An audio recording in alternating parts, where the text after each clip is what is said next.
Ayan guys, nagbe-base coat na ako dyan. Bali yung part na yan ay naka first coat na yan. Kailangan yung base coat mo ay dapat mga 3 patong siya. Para maganda ang tingkad ng kulay. Medyo makapal. Ayan, naka first coat na yan paikot.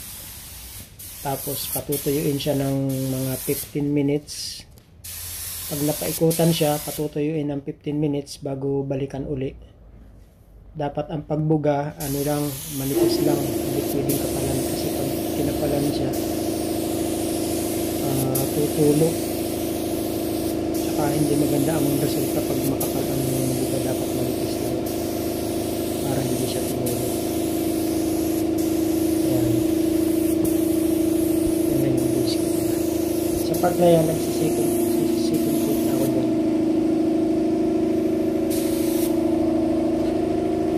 Medyo pangit lang yung timing dahil malamig sa labas, kaya yung humidity. Pero babawiin na lang sana yan sa pag-bapping, makukuha na yan. Kasi may mga part na nagkakaroon ng pinholes gawa ng pag malamig ang panahon, hindi maganda ang resulta ng finish ng pintura.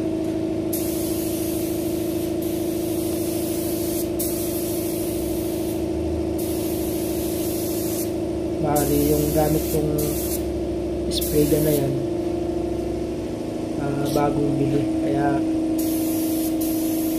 nibukan ko lang.